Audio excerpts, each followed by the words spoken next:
Welcome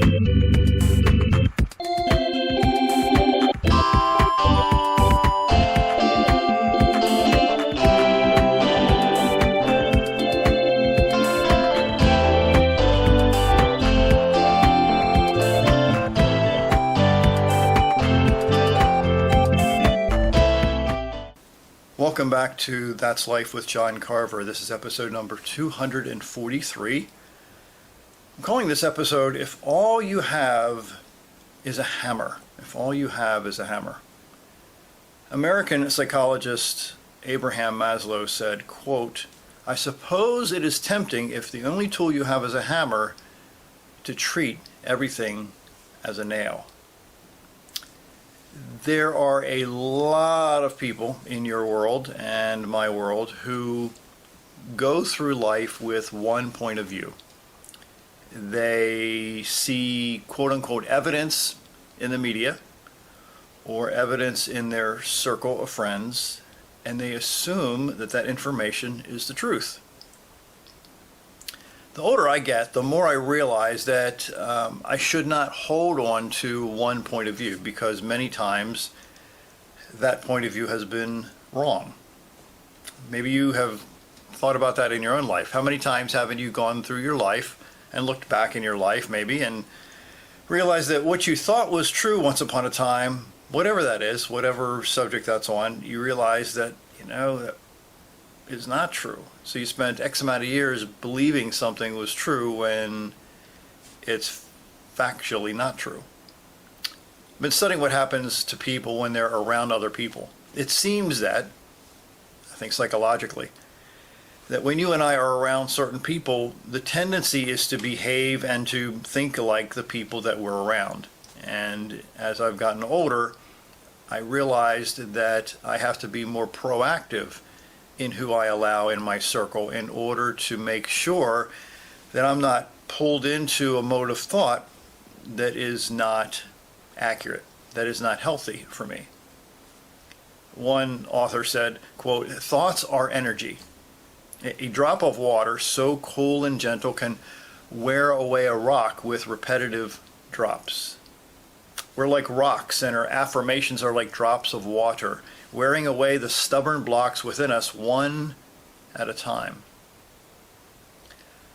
The older I get, the more I'm starting to think that we're in control more of what happens in our own minds, in our own bodies. Not everything, obviously, but many things.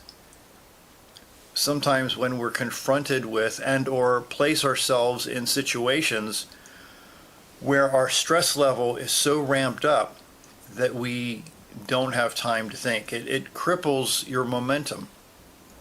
As an example, when you choose to be around angry people, you really don't have time to think logically, because you're always defending the anger of the people or the person that's attacking you or attacking other people. So that emotion overrides the logic.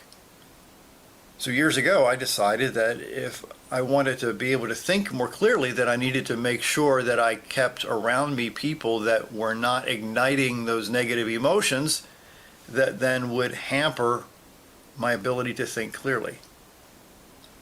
And sometimes that hurts some people's feelings, because some of these people that are doing these things to you are your friends and family members. And that's not very polite sometimes. To be respectful, of course, you don't want to be rude to them, but to suggest to them that, you know what, I need to work on me, so I need to pull back from some of the people in my life to get me right. And it's the same thing with you. So sometimes, and on the opposite side of the coin too, that if you choose to be around happy people, you choose to be happy. If you choose to be around honest people and kind of model their behavior, you choose to be honest. So it's important that you understand that human beings tend to be caught up in this wave of their circle.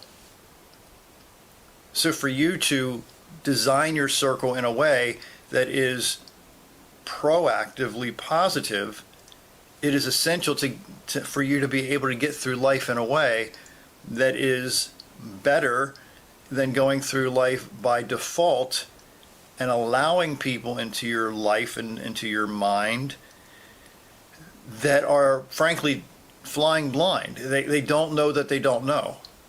And that can and will hamper your progression in a big way.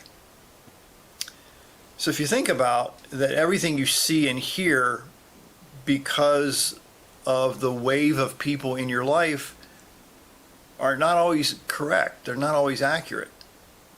There's people around you that have been putting information into your head that is based in fiction, that is based on emotion instead of based on logic. So if you want to build a life that you never thought was possible, it's very important that you ask yourself why you believe what you believe, why you do what you do, and be very specific about it and be very proactive about it, because not everything in your life is a nail, and not every tool that you have in your toolbox is a hammer. My name's John Carver. Thanks for watching.